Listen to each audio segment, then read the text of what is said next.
नीतीश जी, आपको news 18 network को ये इंटरव्यू देने का बहुत बहुत धन्यवाद। हमारे 20 चैनल के माध्यम से आप पूरे देश में देखे जाएंगे, कश्मीर से कन्याकुमारी तक। मेरा पहला सवाल नीतीश जी आपसे एक पर्सनल सवाल है। पिछले करीब 3-4 साल से आपने मीडिया को कोई इंटरव्यू नहीं दिया, कहीं आप दिखाई नहीं पड़े, किसी ने आपसे सवाल नहीं पूछा। ये आपने ऐसी चुप्पी क्यों साधी हुई है? हमने कोई चुप्पी साधी नहीं हुई। हम तो अपना काम करते रहते हैं और मीडिया की नज़र में जो भी काम आता है उस पर मीडिया की रिपोर्ट होती है या उनकी प्रतिक्रिया होती है, लेकिन अलग से कोई इंटरव्यू देना वो मेरे स्वभाव का अंग है नहीं। क्योंकि ऐसा लगता है कि लोग इंटरव्यू देते हैं, उसका एक कारण उनका ये भी रहता है कि उनका ज़रा प्रचार हो। तो मेरी कोई प्रचार में दिलचस्पी नहीं है, मेरी दिलचस्पी काम में है। इसलिए, और ऐसा नहीं है कि कोई मीडिया से हम अलग रहते हैं। हमारा इंटरेक्शन होता है लोगों के साथ, लोक संवाद, उसमें सारे मीडिया के लोग मौजूद रहते हैं। उसके बाद बातचीत करते हैं, वो जो भी पूछना चाहे पूछे। या किसी भी प्रोग्राम में तो कोई उनको अलग करके हम काम नहीं करते। आपका जो अलायंस है मोदी जी के साथ, इस वक्त आप बिहार का माहौल कैसे देखते हैं? इस चुनाव को आप कैसे देखते हैं? और बिहार में चेहरा कौन होगा, मोदी या फिर नीतीश कुमार? देखिए, जहाँ तक माहौल की बात है, ये एक होता है सही मायने में जो एक माहौल होता है, जो ग्राउंड लेवल पर होता है, लोगों के मन में कोई बात होती है उसके आधार पर, और एक दूसरा होता है कि लोग माहौल बनाने की कोशिश करते हैं। तो जहाँ तक अगर आप जानना चाहते हो कि बिहार में वास्तविक माहौल क्या है, तो ये एनडीए के पक्ष में। और जहाँ तक सवाल है हम लोगों का, तो एनडीए के साथ हैं और मोदी जी का नेतृत्व है। उनको फिर से प्रधानमंत्री बनना है, इस लक्ष्य के साथ एनडीए के तमाम लोग उनका सहयोग कर रहे हैं। तो इसलिए कोई अलग से बात नहीं है, ये तो पूरे देश का चुनाव है। ये कोई राज्य का चुनाव नहीं है, ये राष्ट्रीय चुनाव है, लोकसभा का चुनाव है। तो लोकसभा के चुनाव के लिए लीडरशिप तो एक ही है और वो है मोदी जी की लीडरशिप है। इसलिए उसमें कोई किसी भी प्रकार का कोई कन्फ्यूजन नहीं होना चाहिए। तो आप कह रहे हैं कि चेहरा मोदी जी का है, चुनाव लोकसभा का है, तो उन्हीं के चेहरे से आप लोग यहाँ पे लड़ेंगे? हाँ, बिल्कुल। और हर राज्य की का अपना एक योगदान होता है, तो वो एक अलग बात है। अब जैसे बिहार का है, तो बिहार में जो कुछ भी राष्ट्रीय स्तर पर मोदी जी ने किया, या उनकी जो छवि है, या उनके काम की चर्चा है, उनकी बातों की चर्चा है, वह एक मुख्य पहलू है। लेकिन इसके अलावा अगर आप किसी भी राज्य में जाइए, खास करके बिहार में आप देखिए, तो बिहार में भी जो काम हो रहा है वह भी लोगों की नज़र में है। तो ये दोनों मिलकर के, जो केंद्र का काम है और राज्य का काम है, दोनों मिलकर इसने एक अच्छा माहौल बनाया है। तो नीतीश जी, आपको क्या लगता है कि इस चुनाव में सबसे बड़ा मुद्दा क्या होगा? क्या आप लोग डेवलपमेंट की बात करेंगे और या फिर राष्ट्रवाद की? देखिए, मुख्य मुद्दा जो कुछ भी है डेवलपमेंट।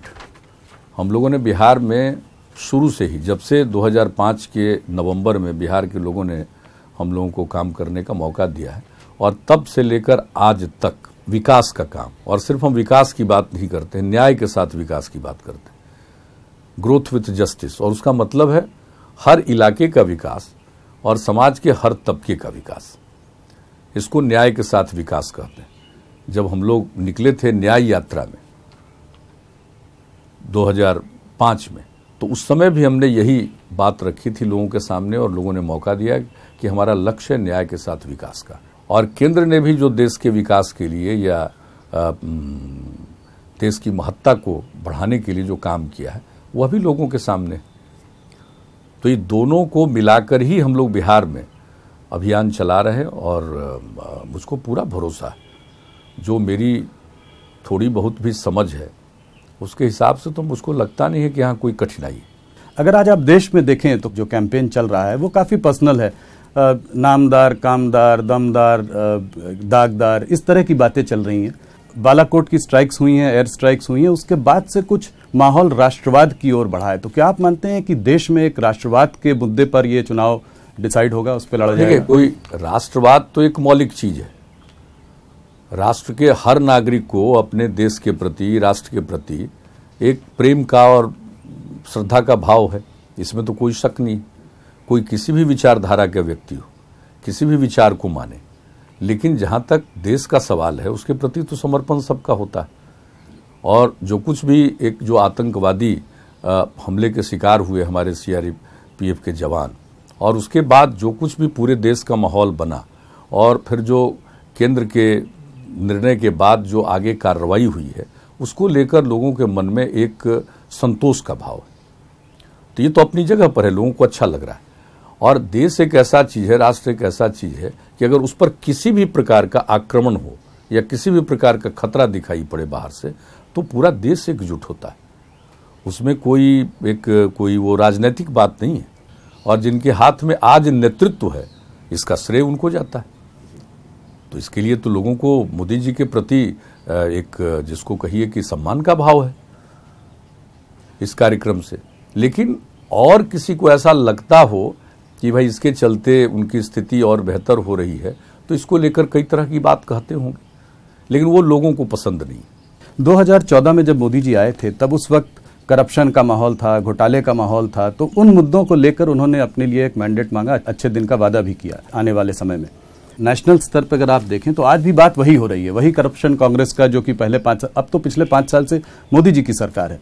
तो अपने जो उनके अचीवमेंट्स हैं उसको सामने रखने के बजाय बात अभी भी पुराने ज़माने की हो रही है। नहीं, देखिए, ये जो चुनाव का माहौल आता है उसमें कुछ इस तरह की बातें आती रहती हैं, एक दूसरे पर आरोप लगाना, और ये विभिन्न दलों में ये चलता रहता है। लेकिन मुख्य चीज़ यह है कि मूल बात यही है कि आपको अवसर मिला तो आपका जो अचीवमेंट है, आपकी जो उपलब्धि है, वो लोगों के लिए सबसे महत्वपूर्ण बात है। वैसे तो बोलने के लिए तो बहुत कुछ लोगों को बोलना है। ये जो मिशन शक्ति अभी हुई, उसमें प्रधानमंत्री जी ने पूरे देश को संबोधित भी किया। इस पर ऑपोजिशन का मानना ये था कि ये इस वक्त करने की जरूरत क्या थी, जब इलेक्शन इतने पास थे, देश को संबोधित करने की क्या जरूरत थी। इसमें कहीं ना कहीं भारतीय जनता पार्टी और एनडीए जो है इसको राष्ट्रवाद की ओर ले जाना चाहते हैं, लोगों को भटकाना चाहते हैं, जो कि जमीन के असली मुद्दे हैं। ये देखिए, अगर देश की ताकत बढ़ रही है, ये जो स्पेस में कोई सैटेलाइट है और उसके द्वारा अपने देश के खिलाफ कोई बात हो रही है और ऐसी जानकारी हो, तो उसको हिट करने की भी ताकत अपने पास हो गई, और ये दुनिया में चौथा देश है जिसके पास ये ताकत हो गई। तो इसमें तो खुशी है अपने वैज्ञानिकों के प्रति, ये सम्मान की बात है कि हमारे यहाँ भी स्पेस साइंस में इतने अब वैज्ञानिक, और ये सबको मालूम है कि हमारे वैज्ञानिक बहुत ही योग्य हैं और समर्पित भाव से अपना काम करते हैं, और उसके लिए यह भी एक अचीवमेंट, तो अचीवमेंट है तो पूरे देश का अचीवमेंट है वैज्ञानिकों की बदौलत, एक तरह से देश की रक्षा का अचीवमेंट है।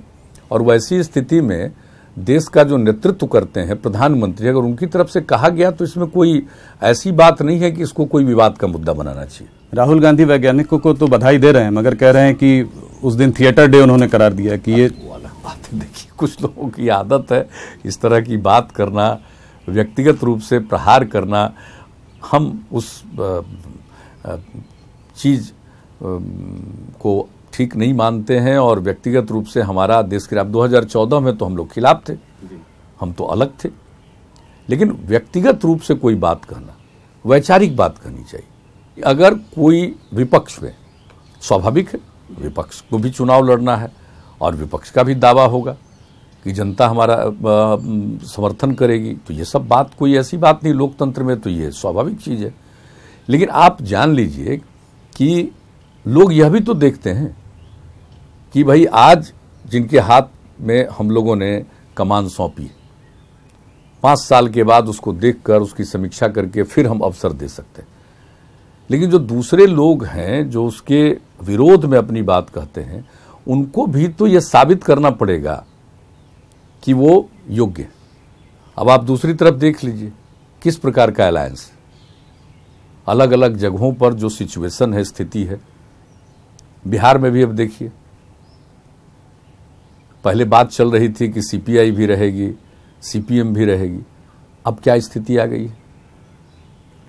यूपी में देख लीजिए, सपा बसपा का गठबंधन है, कांग्रेस अलग है। अब केरला की बात देख लीजिए, जो निर्णय हुआ है कि वहां से भी चुनाव लड़ेंगे राहुल गांधी, तो वो एक कैसी स्थिति उत्पन्न हो रही है, अब लेफ्ट पार्टीज का क्या कमेंट हो रहा है। तो आप देखिएगा कहीं भी, चाहे देश का दक्षिणी हिस्सा हो, उत्तरी हिस्सा हो, पूर्वी हो, पश्चिमी हो, सेंट्रल पॉइंट, आप हर जगह देखेंगे कि पॉलिटिकल पार्टी जो विपक्ष में है उनके बीच में आपसी सहमति भी ठीक से नहीं। पर कहीं ना कहीं 2014 में जब आप भी मोदी जी के खिलाफ थे, दूसरी तरफ थे, तो आप भी इसी समूह का एक हिस्सा थे विचारधारा के तहत। आज ये लोग बोलते हैं कि ये लोग सब एक साथ इसलिए आ रहे हैं क्योंकि इनको मोदी जी को हटाना है, इस सरकार को हटाना है, क्योंकि इनके जो मतभेद है वो एक फंडामेंटल आइडियोलॉजिकल लेवल पे मतभेद है कि पोलराइजेशन का माहौल बढ़ता जा रहा है, मॉब लिंचिंग की घटनाएं हो रही हैं, गौ रक्षा की बातें करते हैं तो उसको लेकर तमाम प्रॉब्लम्स हैं। तो इसको आप कैसे देखते हैं? आप 5 साल में मोदी सरकार का कैसे मूल्यांकन करेंगे? आप देखिए, एक बात तो ठीक है, 14 में तो बिल्कुल हम अलग थे, किसी के साथ नहीं। हम लोगों ने तो बिहार में जो अपना चुनाव अभियान चलाया था, सब कुछ किया, और उस समय एक मोदी जी की लहर आ गई थी, तो एक दूसरी बात थी। लेकिन जो सबसे बड़ी बात है कि बिहार में हम लोगों ने एक अलायंस बनाया, उसका नामकरण हमने ही किया था महागठबंधन जी। आज वो लोग महागठबंधन, अब उसमें है ही नहीं, तो महागठबंधन कहाँ है? वो गठबंधन हो सकता है, महागठबंधन क्या है? लेकिन आप जरा देख लीजिए कि उन लोगों के आपस के संबंध कितना बिटरनेस रहा है एक एक चीज को लेकर के। ये तो एक बात है, लेकिन आप समझ लीजिए कि जो मूल उद्देश्य है हम लोगों का, हमने बिहार की सेवा की है, और बिहार की सेवा की है, और हमने प्रारंभ से कहा है कि हम न करप्शन के साथ कंप्रोमाइज कर सकते हैं, न क्राइम के साथ कर सकते हैं, और न कम्युनलिज्म के साथ कर सकते हैं। ये हम लोगों का शुरू से था। अब ये बात देख लीजिए, करप्शन का इशू आता है, हमने तो इतना ही कहा था कि आप लोग एक्सप्लेन कर दीजिए, आपके ऊपर जो चार्जेज आए हैं। अब तो खैर चार्जशीट भी दायर हो गया, एक अलग बात है, अब तो कोर्ट में केस है, लेकिन इसको एक्सप्लेन नहीं कर सके। हमने कांग्रेस पार्टी के नेता राहुल जी को भी कहा कि भाई आप भी कहीं एक्सप्लेन कर दे ताकि हम लोग जाने, लेकिन वो भी एक्सप्लेन नहीं करवा पाए। और पूरे मीडिया में ये बात आ रही थी कि हम करप्शन के साथ कंप्रोमाइज कर रहे हैं, हमने नहीं कंप्रोमाइज किया। और फिर बीजेपी का ऑफर आया और हमारे पार्टी के लोगों ने उसको स्वीकार किया, तो एक नया अलायंस बन करके फिर से हम लोग काम कर रहे हैं, सेवा कर रहे हैं। लेकिन जो भी सेवा कर रहे हैं, आप उसको गौर से देखिए कि किसी भी प्रकार का कोई परिवर्तन नहीं है। जो काम का सिलसिला हमने 2005 के नवंबर से शुरू किया, वही ट्रेंड है। और हमने 2015 में कहा था 7 निश्चय की बात कही थी, आज भी 7 निश्चय का क्रियान्वयन हो रहा है, उसके आगे और बहुत सारे काम हो रहे हैं। तो इसलिए काम के साथ कोई कॉम्प्रोमाइज नहीं, काम वही हो रहा है, न्याय के साथ विकास का। लेकिन जहां तक आपने ये कहा कि भाई नेशनल लेवल पर ये बात हो रही है, तो नेशनल लेवल पर कोई यूनिटी नहीं दिख रही है, और मुद्दे भी ठीक ढंग से सामने नहीं ला रहे। आप भी क्राइम, करप्शन और कम्युनल, ये 3 चीजों की बात कर रहे हैं। कहीं ना कहीं ऑपोजिशन का अटैक अगर आज मोदी सरकार पे है तो कहते हैं कि इनका एजेंडा कम्युनल है। क्या आप मानते हैं कि ऐसा नहीं? हम ऐसा नहीं मानते हैं, इसलिए कि हमारे यहाँ बिहार में पहले भी वो साथ में थे, और 13 में हम लोग फिर अलग हुए, और आज फिर साथ चल रहे हैं 17 से। तो हमने नहीं देखा है, और हम लोगों की मिलीजुली सरकार है, अलायंस गवर्नमेंट है, लेकिन कम्युनलिज्म के साथ कोई कंप्रोमाइज नहीं हुआ। पर कहीं ना कहीं जहां जो इनका आइडियोलॉजिकल नैरेटिव है वो आज भी आपसे तो अलग है। राम मंदिर के मामले पर आपका क्या विचार है? नहीं, हमारा विचार तो साफ है, आज से नहीं है। 1996 में जब हम लोगों की पार्टी का नाम था समता पार्टी, जॉर्ज साहब लीडर थे, और उस समय ही जब बीजेपी के साथ हम लोगों का इसका एक कहिए कि अलायंस हुआ, तो उस समय ही हम लोगों ने 3 बातें स्पष्ट रूप से कह दी थी। एक बात तो ये कही थी कि आर्टिकल 370 को समाप्त करने की बात नहीं होगी, जो जम्मू कश्मीर के लिए। दूसरी बात हम लोगों ने कही थी कि कॉमन सिविल कोड को थोपने की बात नहीं होगी। और तीसरा हमने कहा था अयोध्या मसले का समाधान या तो कोर्ट के फैसले से होगा या आपसी रजामंदी से होगा। बहुत दिनों के बाद हम किन्हीं के साथ इस तरह से बातचीत कर रहे हैं, तो आग्रह करेंगे, पता तो कर लीजिए। लॉ कमीशन ने कॉमन सिविल कोड के बारे में सारी पार्टियों को लिखा, सारी राज्य सरकारों को लिखा, क्या रिस्पॉन्ड किया लोगों ने? और बिहार सरकार ने जो रिस्पॉन्ड किया, या हमारी political party Janata Dal United ने जो रिस्पॉन्ड किया, आप देख लीजिए। तो कहने की बात बहुत है, स्टेटमेंट देना मीडिया में चर्चा बनाए रखना इस चीज को, इसको छोड़ करके एक्चुअल क्या काम है वो बताएं।